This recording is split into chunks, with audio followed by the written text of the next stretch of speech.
প্রিয় শিক্ষার্থী, এখন আমি সেট ও ফাংশন অধ্যায়ের অনুশীলনী 2.1-এর 6 নম্বর অঙ্কটি সমাধান করব। দেখো, 6 নম্বর অঙ্কে দেওয়া আছে যে a ইকুয়াল ab এবং b ইকুয়াল abc এবং c equal a union b হলে দেখাও যে p অফ c এর উপাদান সংখ্যা 2n, যেখানে n হচ্ছে c এর উপাদান সংখ্যা। অর্থাৎ এখানেও কিন্তু পাওয়ার সেট দেখাতে হবে বা শক্তি সেট দেখাতে হবে। তাহলে আমরা লিখতে পারি 6। প্রথমেই লিখব আমি দেওয়া আছে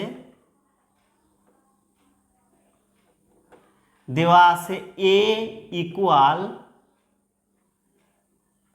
এ বি, এইটা দেওয়া আছে, এবং বি ইকুয়াল দেওয়া আছে এবিসি। বি ইকুয়াল দেওয়া আছে হলো এ বি সি এবং সিটা বের করতে হবে। সিটা আছে কি, আমরা সিটা একটু বের করে নিই।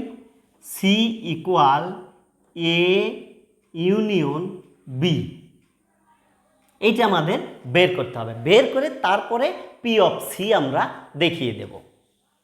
দেখো, তাহলে এর মানটা আমরা বসাতে পারি এ বি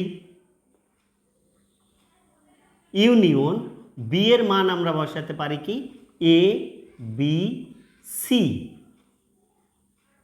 তাহলে আমরা দুটো সেটের মান কিন্তু বসিয়ে ফেললাম। এখন যেহেতু দুটো সেটে ইউনিয়ন সম্পর্ক দেখিয়েছে, তাহলে কমনের একটা, আনকমনের সবই আসবে। এখানে দেখো সেকেন্ড ব্র্যাকেট দিয়ে দিলাম, এখানে এ আছে, এখানে এ আছে, দুটো এ মিলে একটা এ আসবে। এখানে বি আছে, এখানে বি আছে, তাহলে একটা বি আসবে। আর এখানে আর কিছু নেই, এখানে সি আছে, সিটাও কিন্তু আসবে, কারণ আনকমনটাও যেহেতু আসবে, তাহলে সি এখানে আসলো। তাহলে আমরা সি এর মান পেলাম কি এ বি সি। এখন এইটা আমরা কি করব, শক্তি সেট, পাওয়ার সেট দেখিয়ে দেব। অর্থাৎ পি অফ সি আমরা দেখাবো, পি অফ সি ইকুয়াল, যেহেতু এখানে উপাদান কয়টা আছে, 3টা আছে, তার মানে আমাদের কিন্তু সূত্র হলো 2 টু দি পাওয়ার n। 2, এটা কিন্তু দেখানোর দরকার নেই, আমি তোমাদেরকে জাস্ট একটু বুঝিয়ে দিচ্ছি। তাহলে এখানে কয়টা উপাদান, 3টা, তাহলে n এর মান হলো 3, তার মানে হলো 8টি উপাদান হবে। এই শক্তি সেটের কয়টা উপাদান হবে, 8টি উপাদান হবে। প্রথমে আমরা এই 3টাই তুলে দিলাম, এ বি সি। এরপরে আমরা দুটো করে লিখব। দুটো করে যখন লিখব, প্রথমে সি বাদ দিয়ে দেব। সি বাদ দিলে কি থাকে, এ বি। তাহলে আমরা এ বিটা লিখে নিলাম। এরপরে আমরা বিটা বাদ দিয়ে দেব। বি যদি বাদ দিয়ে দেই তাহলে থাকলো এ সি, আমরা এ সিটা লিখে নিলাম। এরপরে আমরা এটাকে বাদ দিয়ে দেব, বাদ দিলে কি থাকে, বি সি।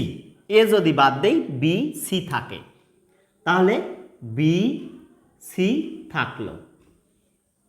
এখন দেখো, তাহলে দুটো করে আমাদের হয়ে গেল।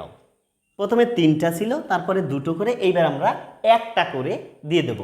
একটা বলতে এখানে এ দিয়ে দিলাম, কমা, তারপরে এখানে বি দিয়ে দিলাম, কমা, তারপরে এখানে সি দিয়ে দিলাম, কমা। তাহলে একটা করে শেষ হয়ে গেল। এরপরে সকল সেটের উপসেট হলো ওরি। এখন এই পাশে একটা সেকেন্ড ব্র্যাকেট, এই পাশে একটা সেকেন্ড ব্র্যাকেট।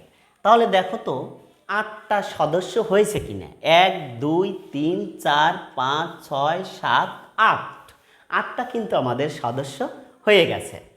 এখন একটু লেজ লাগানো আছে। লেজটা হলো কি, ওই যে পিসি এর উপাদান সংখ্যা 2n, এইটা আমরা কিভাবে প্রমাণ করব। দেখো, আমরা এখানে সি এর উপাদান কয়টা পেয়েছি, 3টা। এখানে আমরা লিখব যে সি এর ওই লেজটুকের জন্য উপাদান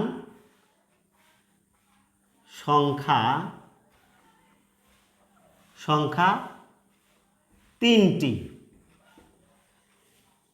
তাহলে পি অফ সি এর উপাদান সংখ্যা হলো কয়টা পাইছি?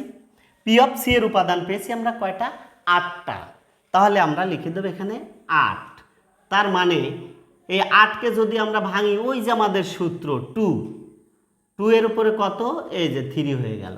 তার মানে কিন্তু এইটা 2n এর মতো আকৃতি ধারণ করলো, অর্থাৎ ওই সূত্রটি প্রমাণ হয়ে গেল। এখন এই দুটো লাইন দিলেও হবে। এখন যদি আরেকটু ভালো মনে করো তাহলে দিবে লাস্টে যে কোনো সেটের উপাদান সংখ্যা, কোনো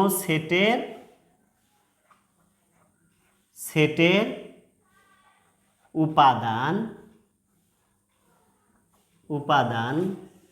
সংখ্যা n হলে 2n কে সমর্থন করে।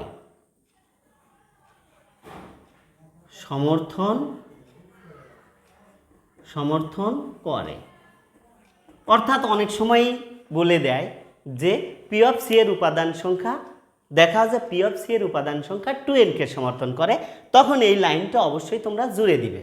আর এখানে যে অঙ্কটি আছে এই দুটো লাইন দিলেই হয়ে যাবে। ঠিক আছে প্রিয় শিক্ষার্থী, এইটি ছিল 6 এর সমাধান। আশা করি অঙ্কটি বুঝেছো। আবার দেখা হবে পরবর্তী ক্লাসে। সবাই ভালো থেকো, সুস্থ থেকো। আল্লাহ হাফেজ।